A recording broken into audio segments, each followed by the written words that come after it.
Sem dúvida, essa aqui é a melhor entrevista de Renan Santos até agora. Eu tô gravando esse vídeo no começo de maio, então pode ser que surjam outras melhores ainda, porque a melhor entrevista é sempre a próxima, né? Mas essa eu gostei muito por conta dos entrevistadores, que eles ficaram fazendo perguntas aí não muito confortáveis, eles estavam querendo dar uma militada ali em cima também. E eu acho que o Renan se saiu muito bem. Eu separei aqui os melhores momentos, que eu quero comentar algumas coisas também. Então vamos dar uma olhada aqui, eu vou dar o play. Tá na velocidade 1.10 e é isso aí, vambora. Não tô afim de fazer isso. O senhor tem, a gente percebe, uma estratégia digital muito ativa, né? Isso já vem, é um legado do próprio MBL, que sempre foi muito ativo em redes sociais, junto ao público jovem. E a gente percebe um esforço, como o senhor está falando, de se tornar conhecido, de se colocar como candidato do grande público. E aí há uma estratégia de dar muitas declarações de impacto, fazer barulho, gravar vídeos que dão repercussão. Eu vou citar alguns exemplos aqui que eu colhi nas suas redes sociais de declarações muito polêmicas que o senhor deu, e algumas até que levantam até questionamentos. Por exemplo, o senhor gravou um vídeo em Mossoró, no Rio Grande do Norte, em que o senhor fala que vagabundo se trata na bala, se mata, se elimina. Aí depois o senhor também deu uma declaração quando o senhor fala do Flávio Bolsonaro, que tem que acabar com a raça do Flávio Bolsonaro. Depois o senhor falou que era uma coisa mais assim, metafórica, mas enfim, tá lá a declaração. Uma declaração famosa também é quando o senhor esteve no Maranhão dizendo que os maranhenses votam mal, por isso tinha que ter um interventor no Maranhão. Esse tipo de estratégia, né, de tentar chocar talvez a população... Alguém achou chocante isso aí? Eu achei meio óbvio, assim, não vi nada Pode absurdo, se voltar contra o senhor lá na frente, quando se for analisar se é um candidato sério, para valer, de credibilidade? Na verdade, que não busca só lacrar, desculpa. Mas não é nem uma lacrada, eu realmente acredito nisso. E não foi muito como estratégia. Se eu for olhar a estratégia clássica que os marqueteiros recomendam, eu deveria ir em Mossoró ficar falando, ô, povo bom, eu vou cuidar de vocês, que é a estratégia de 99% dos políticos, inclusive os da direita. Quando eu fiz esse vídeo em Mossoró, eu tava falando sobre a história que a população de Maranhão de Mossoró teve, no enfrentamento ao banditismo local, às gangues, inclusive no período do Lampião. E puxar esse orgulho próprio, porque a população local hoje se vê vítima do crime organizado. Então a gente tem que puxar, inclusive, um orgulho histórico deles, e eu quero reviver isso neles. Quando eu falei do Flávio Bolsonaro, se eu falar em termos literais, seria o que acabar com a família Bolsonaro do norte da Itália, a etnia deles? Não é, eu tô falando novamente de uma superação política de uma família que faz muito mal à direita brasileira. O terceiro ponto é o maranhense votar mal. Isso, e daí? E uma intervenção, um interventor, se você acabar com a eleição direta do governador. A gente está trazendo essas discussões, sim. Qual foi o aspecto positivo das classes políticas do Maranhão para o Maranhão? Da sequência Sarney e Dino, as duas grandes, vamos dizer, os dois grandes exemplos de modelos políticos oligárquicos locais. Eu vi todos os municípios que eu pude visitar no Maranhão. A classe política do Maranhão ela é parasitária. E eu estou propondo uma reforma, que eu estou chamando de lei de responsabilidade gerencial, que endereça essa questão dos municípios e dos estados. E a última punição é a ideia de colocar um interventor no município, não punição para a classe política, porque a população seria uma libertação. Mas todas as ferramentas que a gente faz são ferramentas para melhorar o regime democrático. Porque a democracia não existe no Maranhão. Falar que a gente tem um regime democrático no Maranhão é acreditar assim, conta a carochinha. Boa parte das pessoas votam porque vendem o voto ou estão sendo cooptados durante o período eleitoral. Elas trabalham com sistemas de incentivo durante o período eleitoral de, basicamente, tem um emprego na prefeitura, fazem contratações às vésperas das eleições, essa é a nova moda. Shows dos mais estúpidos, dos mais inúteis. A gente tá falando de mais de 5 bilhões de reais gastos em shows e festas locais. Mas acabar com a democracia é uma maneira de resolver a democracia? Não é acabar com a democracia. Se você não tem um governador eleito... Como esse cara não estou falando isso. Estou falando eventualmente, se você não consegue cumprir indicadores básicos no município... Vamos dar um exemplo. Eu visitei Marajá do Sena. Os índices de desenvolvimento humano são baixíssimos em Marajá do Sena. Não há atividade econômica concreta em Marajá do Sena. Primeiro, então, entra um prefeito Marajá do Sena, eleito, bem constituído, e esse prefeito tenta entregar esses indicadores, que é o que a gente quer estabelecer na nossa lei de responsabilidade gerencial. Se esse prefeito consegue entregar os indicadores, muito bom. Agora, o que ele não vai poder fazer, é o que eles fazem hoje. Ele nem pega uma prefeitura com 10% de saneamento e entrega com 9% de saneamento. Os sistemas, vamos dizer, de prover água, ou vamos colocar a educação no ranking do Saeb, baixíssimos. Ele não melhora nada. Só que chega a véspera da eleição, ele compra o voto da população e se reelege. Pois bem, se ele não cumprir indicadores mínimos, ele não vai poder participar da reeleição. Outra pessoa participa da eleição. E os indicadores, o sistema a gente está desenhando para ser uma legislação muito simples e objetiva, com critérios que qualifiquem a democracia. Porque hoje, em lugares onde as pessoas são muito humildes, elas vão votar pensando no estômago, com medo de perder o emprego, com medo de perder a renda, porque a classe política local, parasitária ela própria, não liga para a melhoria na vida dessas pessoas. Então, há democracia? Nominalmente há, mas de fato não há. A democracia, quando surgiu na Grécia, ela... Quando essa galera mais humilde, essa galera que às vezes tá com fome, mano, não tem direito que comer, mora num lugar horrível, um lugar péssimo, assim, que ela não sabe como é que vai ser o dia seguinte, velho. Cara, é muito fácil, qualquer coisinha aí, tipo, você entende ainda elas, porque, mano, você precisa sobreviver ali, tá ligado? Mas, o Renan vai parar de falar agora? Já. Ela tinha como pressuposto desde que eram homens livres participando disso. Infelizmente, boa parte da população dos lugares mais pobres do Brasil não são tratados como pessoas livres. São tratados como vassalos. E a gente precisa entregar a cidadania para essas pessoas. Mas, olha isso, olha aí. mas o senhor não acha que, de certa forma, é tirar o poder do voto dessas pessoas? Mano, porque se tem uma coisa na democracia que a gente tem que vale para pobres, ricos, mulheres, homens, é o voto. E aí, se o senhor avalia, olha, esse prefeito não fez um bom trabalho, então agora a população não vai ter direito a votar nele. Não fica estranho essa intervenção com a democracia? Mano, que pergunta idiota. Mano, cara, eu nem conheço essa mulher, velho, mas nunca vi entrevista dela. Mas, cara, como assim? Vamos lá. Você tem um prefeito ali. Aí você tem os indicadores ali de, por exemplo, saneamento básico. Piorou o negócio, piorou. Ou, sei lá, manteve igual, sei lá. Tá um lixo, assim. Tá, sei lá, 5% da população não tem saneamento básico, mano. O cara volta com 4, ou mantém em 5. Mantém em 5 já é um absurdo. Sim, aumentar pra 6 já é um absurdo também. Porque é muito pouco. Ah, não é contra a democracia, as pessoas não têm o direito de fazer merda e foder a vida de todo. Não tem, velho. Isso não tem nada de democrático nisso, pra falar a verdade, velho. Um cara, um lixo, velho. Um lixo que foi eleito por, sei lá, populismo básico, que deu cesta básica aí pra galera pobre que tem que comer, coitados. Ele vai tomar decisão pra todo mundo ali, porque ele simplesmente comprou voto.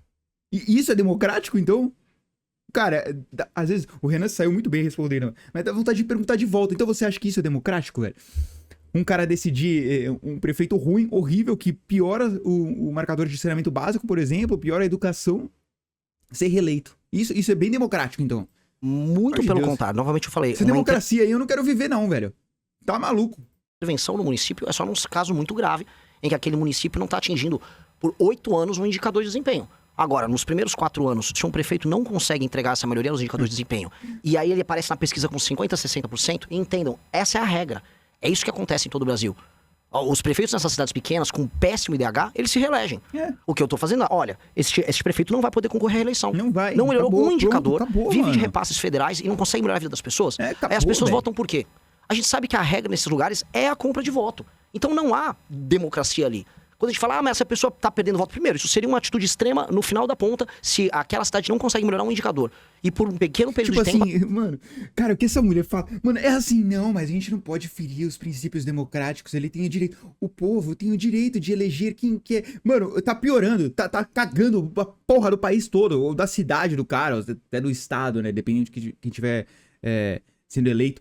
Tá cagando tudo, velho, tá fudendo a porcaria do país... da cidade, do estado, mas não, é democrático. Ai não, porque vai ferir os princípios democráticos, porque ele mesmo sendo um prefeito ruim, mano, dá vontade de ofender essa pessoa, mas eu não vou fazer isso, mas é que é tão absurdo, mano, é tão absurdo. Qualquer pessoa que tem um mínimo de lógica na cabeça, velho, qualquer pessoa que pensa, que tem um cérebro assim, pensa, ela vai falar, mano, não, esse cara tá certo.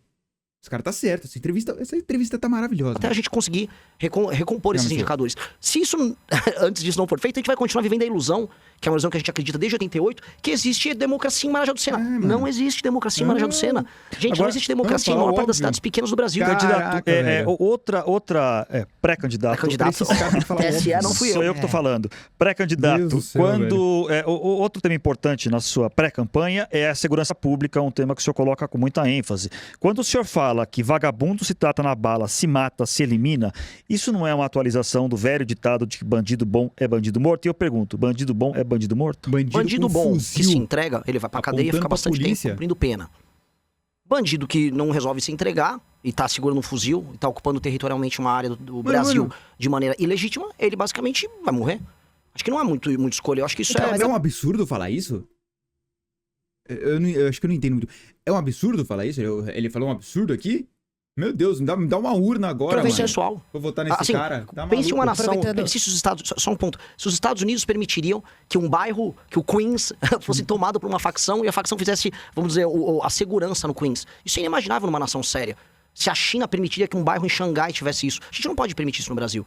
E aí uma pessoa que tá fazendo essa ocupação territorial, ou ela vai presa e se entrega. Se ela não quer se entregar, ela acaba morrendo. É o básico. Então, pegando uma declaração que o senhor falou também que quer apenas prender e matar as lideranças do crime organizado.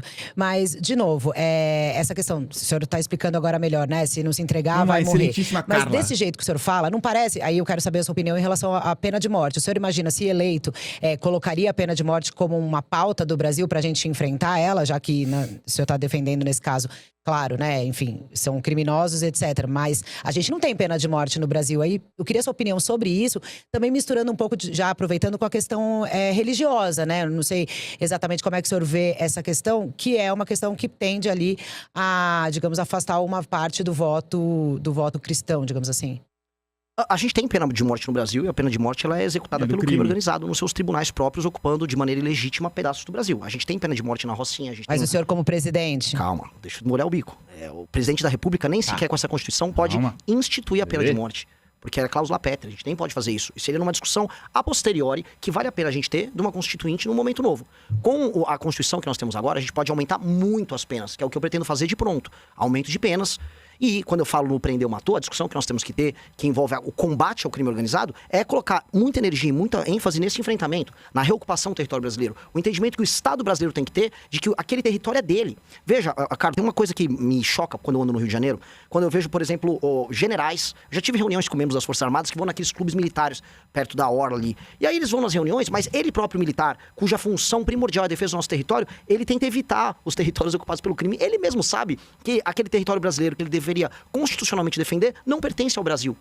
Mas ele vive naquela loucura que nós passamos a aceitar de que o crime organizado realmente é dono, é legítimo. Então, o que eu tô chamando é uma convocação por parte do Estado brasileiro a uma guerra para retomar territórios que são brasileiros e cidadãos brasileiros que estão na mão de gente que não tem o jeito de controlar eles. Isso aqui é igual, cara, é tipo assim, você começa a aceitar no seu cotidiano mesmo que, sei lá, por exemplo, aqui na 25 de março, tá ligado? Tem uma galera ali que não é muito gente boa aqui em São Paulo. Que não é muito gente boa, assim, que meio que manda lá algumas paradas, entendeu?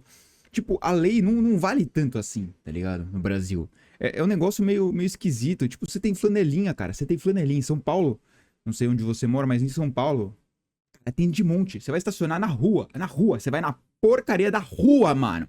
Da rua que você tá andando. Você não pode parar, assim, porque se você não pagar o cara, a flanelinha, pode ser que ele risque seu carro. Pode ser que não. Pode ser que não. Mas pode ser que sim.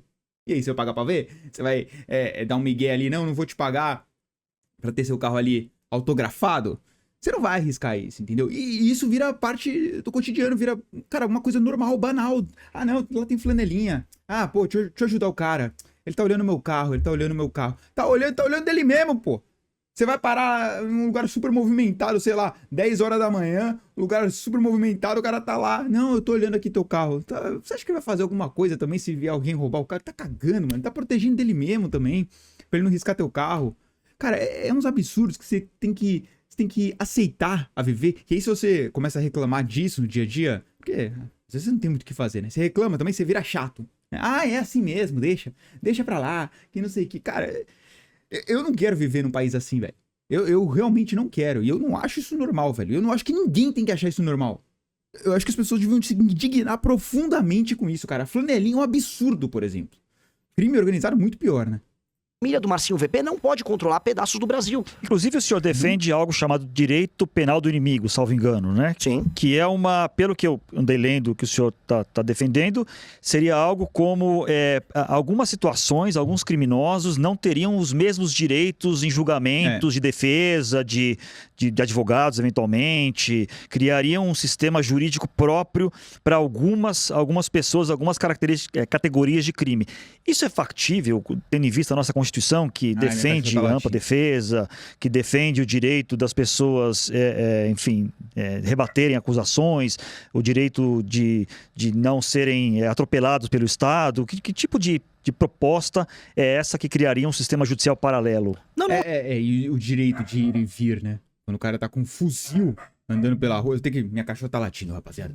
O sistema judicial paralelo é um enquadramento específico para entidades e grupos que têm, vamos dizer, indivíduos ali pertencentes, como uma facção criminosa ou um grupo terrorista, que merecem um tratamento diferente, dado que eles não aceitam, e essa é a premissa da teoria do Guinter Jacobs, que é o autor da tese. Eles não aceitam a autoridade do Estado e fazem um combate eminentemente político e existencial ao Estado, e estão em permanente cometimento de crime. Uma facção criminosa, com seus membros que estão ocupando, por exemplo, um bairro, eles estão em permanente cometimento de crime. Aquela ocupação, ela é uma anomalia jurídica. E aí o Estado brasileiro não pode tratar aquela pessoa que está, vamos dizer, ocupando o Complexo da Penha como um ladrão de galinha, como uma pessoa que teve uma briga de trânsito. Mas isso não é inconstitucional? Não, Claramente de maneira inconstitucional? alguma. Não Mas é sabe o que inconstitucional. inconstitucional?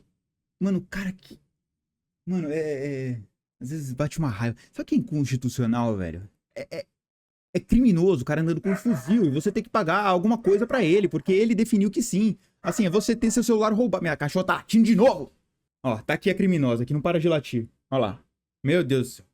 Mas voltando. Quem é constitucional? É o cara tá andando com um fuzil, o cara tem as próprias regras lá na favela. Sabe? Que se você não respeita, se você não vai de acordo com as regras que eles criaram na favela, você vai ver o que eles acham sobre a constitucionalidade. Vai ver o que eles acham sobre a legalidade. Vai falar lá com eles pra você entender. Meu Deus, cara.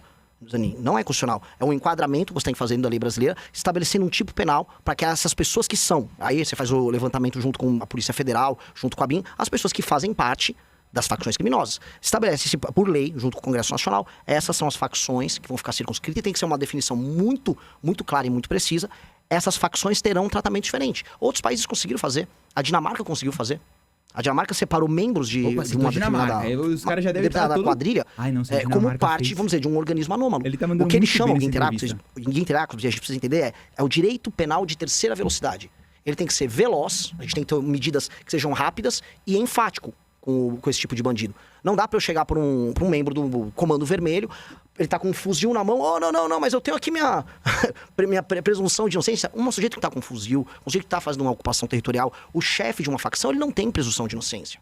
Ele é um inimigo do Estado, igual o Osama Bin Laden ou igual qualquer terrorista é. Ele é anômalo, ele está numa posição anômala. Isso é um fenômeno, vamos dizer, que o direito começou a discutir, especialmente com o surgimento de organizações terroristas no século passado, anos 70 e 80, para responder essa demanda. E é legítimo que exista isso e a gente precisa ter isso. Até porque uma pessoa que está cumprindo a lei e eventualmente comete um delito, ela tem o direito de defesa dela garantido. Agora, uma pessoa que faz parte de uma facção que está permanentemente violando direitos humanos, não. Carla.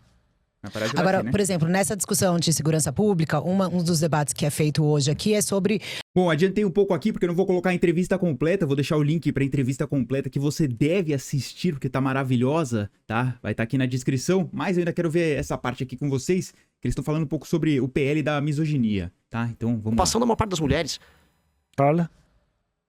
Não, claro, e as mulheres também são mortas pelos seus companheiros, há um feminicídio e aí nessa onda Red Pill há aí um crescimento de diminuir o papel da mulher, né? Então, por exemplo, eu queria saber a opinião do senhor em relação ao caso do influencer, que é o policial rodoviário federal, que chama Café com Meu Pai, acho que o senhor deve conhecer a história, ele foi indiciado agora por falas misóginas. Então, eu queria saber o que o senhor acha que é certo o indiciamento. E aí, só para concluir a minha pergunta, a pergunta do Zanini em relação ao PL da misoginia, o senhor não acha que se colocasse nesse PL justamente esses critérios do que é, o que não é, não poderia ser uma solução? Veja, eu não vou ficar na posição de advogado do influencer Café com Meu Pai. Até fui ver o caso dele ali, ele é um bolsonarista, eu acho, ele nem gosta da gente. Então, eu nem sei, eu sei que o conteúdo dele é voltado pra mulher e o público dele é público feminino. E aí é uma questão dele com o público dele. Eu acho que nenhuma mulher foi obrigada a ver o conteúdo dele. E não acho que, a não ser que ele tenha realmente cometido um grande crime, eu não acho que ele deva ser alvo de perseguição. Cara, eu também nunca vi não, já tava scrollando ali alguns dias e passou alguma coisa dele, mas eu nunca vi realmente os vídeos dele, velho. Mas sei lá, o que me parece é que ele fala uma frase de impacto, né? Sei lá, então o homem que trai, sei lá, mete uma frase assim, uma frasezinha só pra te fisgar a atenção. Então, o homem que trai tá certo. Todo homem tem que trair a sua mulher em um casamento saudável. Ele fala assim, alguma coisa assim, tá ligado? Pô, bagulho que você vai falar, mano, como assim, tá ligado? E aí depois ele explica aí, ele fala o negócio dele. Eu não gosto desse tipo de conteúdo, mas ok. Mas isso, pra classificar o cara como misógino e equiparar ele como um racista e, assim, é inafiançável, um crime inafiançável, o cara tem que ser preso por causa disso, pô, isso aí já é bem absurdo, tá ligado? E olha que eu nem sei o conteúdo dele, hein, mano. Posso estar falando besteira aqui, vai. O cara é um Zé Ruela que fala muito. Mas assim, pelo que eu vi até agora dele, mano, eu não vi. assim, nenhum motivo pro cara ser preso. É um conteúdo que eu não gosto, eu acho meio ruim. Mas, velho, até aí, mano, de conteúdo ruim a gente tá cheio. Então, mano, não tem nada a ver isso aí. Realmente não sei. Existe algum conteúdo absolutamente misógino ali? O que eu sei dele, até pelas estatísticas das redes sociais dele, é que mais da metade do público dele é composto de mulheres. Não sei que essas mulheres sejam masoquistas. Mas é que, infelizmente... Espera só um mas a gente vai dizer pra elas o que elas podem ver ou não. estrutural. Ah, entendi. Aí elas não têm capacidade de julgamento. É que são todas mulheres maiores de idade, de classe média, aceitando seguir um influenciador. E eu não vou querer me colocar aqui como um defensor do café com sal, porque eu nem sei direito qual é o conteúdo dele. Acho que é um conteúdo de relacionamento. Agora, é esse nível de tutela que a gente quer ter? Essas moças, todas maiores de idade, responsáveis, elas podem votar. Só que elas não podem ver um conteúdo sobre relacionamento. Entendi. Pô, a gente realmente acha que essas pessoas são umas idiotas. Eu vou ter que fazer um intervalo rapidinho. Cara, essa parte aqui... eu vou até voltar.